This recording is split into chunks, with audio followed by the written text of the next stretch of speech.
Ayan mga master, good morning. So, andito tayo sa Clark and we just had a quick breakfast ride dito sa Porch Coffee. So, pakita ko lang sino yung mga kasama nating mga bikes. So, syempre ang ating ZX6R 40th Anniversary Edition. Ayan siya mga master. And sa tabi naman niya ang napakalakas na Yamaha R1M. So, alam niyo ba nasa 1.6 million yung motor na yan, almost times 3 nitong motor natin, no? So tignan nyo, all carbon yan, all carbon yan, SC Project yan, original SC Project. Ganda, no? Napakatulin, all-ins ang front suspension, electronic yan, dito rin sa likod, no? Ganda ng swing arm, and one seater lang siya mga master, no? Talagang pang bigatin lang talaga to. And shout out to you brother Pay, ang ganda ng bike mo, no? Sana all. And syempre dito rin another European bike, itong lagi natin kasama si Doc Daniel, Aprilia Tuono V4. Ayan mga master, naked bike. Ayan, mukhang agila yung muka, no? One seater lang din, bawal sa chicks. Yan, SC Akrapovic ang kanyang exhaust, yan, no?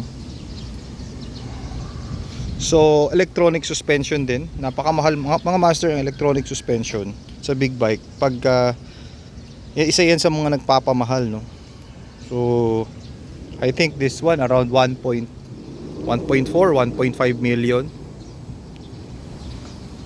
So next naman, ito ang napakagandang tunog din mga master, TNT Benelli 600. So tignan nyo yung exhaust nito. Dito ko nagandahan yung puwet nya. Ayan, oh. Para siyang Ducati, ano nga ba yun? I forgot the name. So ayan, ganda siya, ganda rin ang tunog. Kaya nag 200 din to kanina sa NLEX, kayang kaya, no? Next naman ang ating 2018-2019 ZX6R. Ayan, ganda rin na itsura. Actually mga master, ito yung gusto ko dati, no? Itong bike na to, itong ganitong model. Yan. So kumpara natin sa ZX6R natin, syempre medyo nag-improve na talaga to, yung mukha, yung colorway. Pero makina parehas lang. Mas dagdagan lang yung 6R natin ng quick shifter tsaka mga tech. Pero this one is the classic ZX6R, no? Ayan. Ito yung gamit nila Kenji Moto dati. And next we also have CB650, the naked bike. Ang ganda rin ng tunog niyan, no?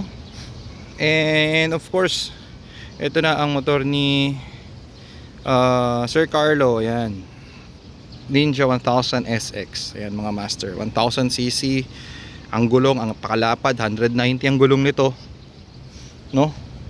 Ito ay isang sport touring bike. Yan, kita nyo ang lapad. Sport touring bike means to say, kung gusto mo na mga malayo ang biyahe, ito ay napaka-relax lang na semi sports, no? Kasi nga yung kanyang handlebar, tignan nyo, mataas. So medyo relax position ka. Ganito yung naging bike natin before. And he also installed ito ZX10R side mirrors. So ganda rin. Yan, sarap mga master, no? Ganda ng bikes. And Z9, yan, ito yung SE edition. So the SE edition is ito yung kanyang front suspension, naka gold na rin, no? Hindi ko lang alam if all-ins to, pero ito, this one is all-ins. Yan, yung likod nya, you know? Naked bike mga master, Z900. Yan, 180 rin ang gulong, malapad. Sobrang bulky lang nito para sa akin. Itong ano nya, no, tapalodo nya, parang napaka-bulky lang. And another bike, ito naman Ninja 1000 din, Ninja 1000 SX. So same lang din kay Sir Carlo. Ayan. So ayan yung mga lineup namin mga master. 2, 4, 6, 8, and may pa kaming kasama. So in total 10 kaming riders dito sa Clark, no. So pili na mga master, ano sa palagay mo, ikaw anong gusto mong bike sa mga yan? Anong bike ang fit para sa ergonomics mo at fit para sa iyong character? So that's it mga master.